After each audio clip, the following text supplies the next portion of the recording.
We can. So, Matt, you've done such a great job with Startup Hustle, which is a podcast you've been running for 300 plus episodes. And I was listening to episodes, I think 3, 4, and 5, which was all about you entering Cebu, which was great.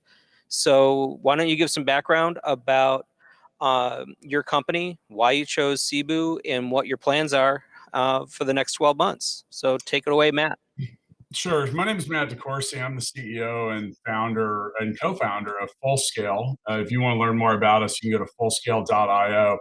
We provide tech services for North American software companies, but we do so with our team members that are in Cebu City in the Philippines. And the story of us ending up in Cebu is kind of funny because in 2009, I was trying to build a software product and I was having a really hard time finding software developers here in the United States. And I needed a specific type of developer.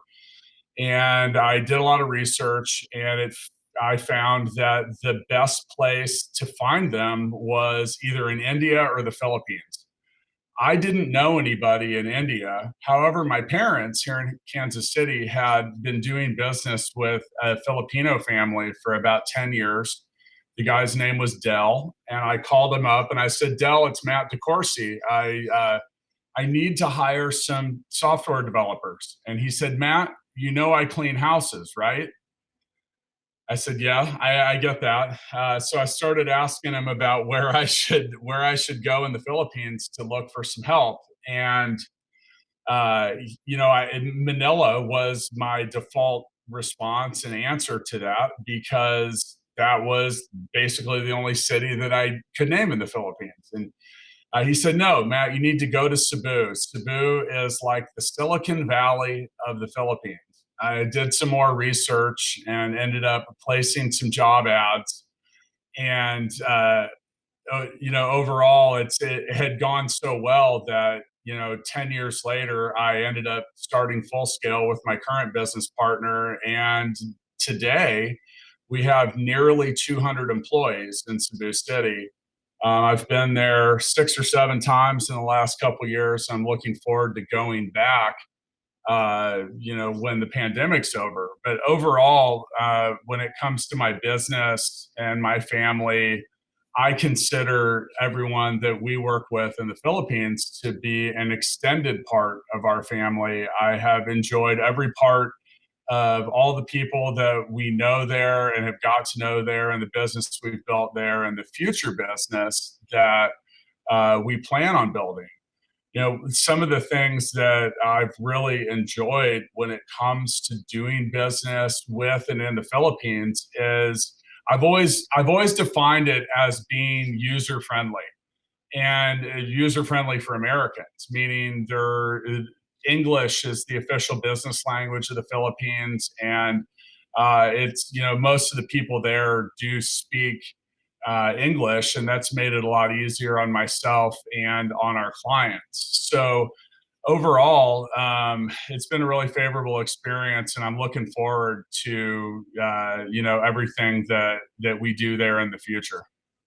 Matt and I know you run a podcast almost daily and have computer gremlins. So we're enjoying those right now because we also have 747s flying overhead. So we're timing when I have to mute and when I'm not muted, which is a lot of fun. But what I found really fascinating is when you set up in the Philippines, you had to get incorporated. So why don't you talk through how you went about becoming incorporated, because you were operating remote for a number of years and then you made the real commitment to get to where you are now. So I love the story about the duck eggs and for your first trip to the Philippines. So, well, I'll tell you what, now, in regards to all the great things I will say about the Philippines, the process of setting up my business there, quite honestly, wasn't that great. It took way too long. Now, I know we have some people here from the Philippines, and I'm sorry if that's not what you want to hear, but that part was actually pretty frustrating. And largely because we had to wait 4.5 months to get what is known as an SEC ID number, which is the equivalent of an employment identification number here.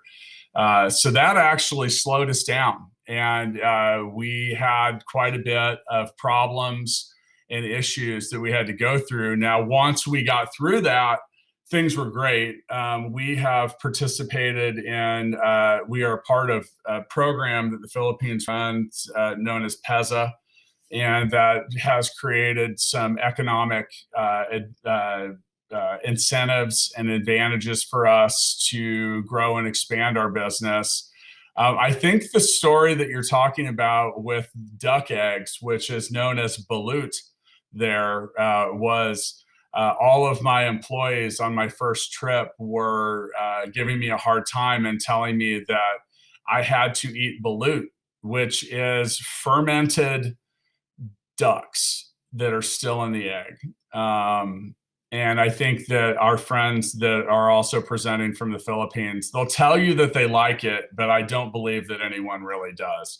But overall, yeah, that was the first time I had spent significant time out of the United States. And I had some fun and interesting learning curves with it. One of which was when the first trip that I made, I would walk over to the office, and I often get up early. So I was waking up at 6 in the morning and going over to the office, and I walked through a little alleyway every day on the way to our office, and there was a bar there. And every morning at 6 a.m., this place was full. I mean, people singing karaoke, and they were belting it out. I've never been anywhere where karaoke is more widespread and commonplace. But so I finally, on about the third day, I asked my staff, I said, what's up with these people? Why are they still partying? And this bar's full at 6 in the morning. And they told me, they said, those are call center employees. They just got off work. And that was the first time that I really realized how the commitment that so many employees and workers in the country had to adapting their work schedule and lifestyle to the clients and businesses that they worked with and for in North America. So 6 a.m. there was just after 5 p.m. in certain places here. And it really, that's one of the things that's really stayed with me and has really helped our business do what we do in the regard that, they're willing to make changes in their schedule and their lifestyle to, take the opportunities to work with North American companies. And I think that really says a lot. I wrote a book. I've written 3, and my second book was titled $1 Million Bedroom, and the second section of it's titled "It's Always Sunny in Cebu City." And while it is usually sunny there, I was actually more so referring to the demeanor that everyone had there, because everyone has a sunny disposition in the Philippines. It's really amazing. Just the smiles and the great attitudes and everything else that comes with it. So I think I covered your story there that you were referencing, Mike. Yeah, and yes, you did. And Matt, I think one of the other things that why I'm very impressed with working with you is basically it's a shout out to Jessica, who set you and I up about a year ago, learning. So she's been a rock star, but mainly the values that you as your company put forth and how much you are really engaged. And I think you still have some of your first employees that you hired. How long ago? 10, now 12 years ago? You have some of your first core group you're still employed. They're my board of directors. And that's one of the things is, as an American, you have to have a company there, you have to have your board of directors needs to be at least 60% Filipino citizens. So many of those people that have worked for me, and one lady just retired. after 10 plus years of working in and around our businesses. And that was 3 different businesses. So I still have some of the core people that work there. And that's been very, very humbling, and I'm very proud of them too, because we've done a lot of great stuff together. So yeah, they're the board of directors at Full Scale is three out of 5 members are original employees that I hired in 2009. And that's great. And I know when we talked last fall, you were looking at expanding. So is that still on your horizon? Oh yeah. We have, the pandemic slowed that down. So we have looked at a number of cities and locations. We're most likely expanding to Davao, and possibly other places. We've built our business. The pandemic changed our business in that we took it 80% remote, and right now we're still 100% remote. But once things reopen and we have the ability to be in office again, our employees will only come in 1 day a week, and they'll work remote. They'll have the option of coming in if they want, but they only need to come to the office 1 day a week, which all of this has allowed us time to continue our planning and preparation for expanding into other cities. I mean, overall, we in the next 3 years, we should be up to around 800 employees in the country. I think a lot of the testament of having you grow is how you give back to your employees. You give them good, solid direction and a lot of great communication. And so I wanted to kind of wrapping this up, because you are kind of that rock star in that technical space in Cebu. This is what I'm hearing back from our friends in the Consulate General's office. But what I wanted to leave it with is just basically getting a good understanding of how rewarding it is to have really a global corporation all based out of Kansas City, Kansas. The rewarding part of what we do, it goes 2 different directions, because the reason that we started Full Scale, and sometimes our business is misunderstood, because right now there's 350 to 400,000 open IT and tech/programming jobs in the United States, and they're unfillable. We don't have enough people here to do them. And when I say our business is misunderstood, occasionally I run into someone and they say, "You're sending our jobs overseas." No, I'm not. There aren't even people here to do them. So with that, as an entrepreneur, it's my job to find the resources that I need to be successful, regardless of where those are. And I think that sometimes cities and regions try to guilt and shame their small businesses into only doing business local. And I've always considered myself to be a global citizen. And there's smart, enterprising, amazing people everywhere. And being able to help other businesses understand how to find them, how to keep them engaged, how to do business with them, and help other entrepreneurs find the resources that they need, that's been very rewarding.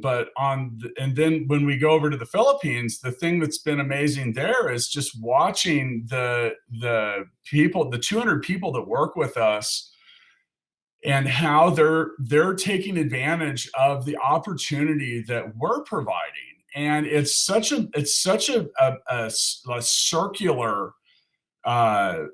set of benefits. The companies here benefit, our employees there benefit, our company in general benefits. And I think it's just overall seen, one of the funny things with our staff was I've never had a U.S. employee send me a note and thank me for their paycheck. We actually had to send a note out to our employees that said, it's okay, you don't have to send a thank you note when you get payroll. In fact, I should be thanking you. And it really just reflects the overall appreciation from client to team member through our company. All of it just makes it's made it so rewarding, and it feels good to know that we're building and providing jobs somewhere and helping companies build and expand what they do here as well. Great. So Matt, thank you so much. And then we're going to leave it there. And everybody can find you at Fullscale.io. We'll have information in the show notes.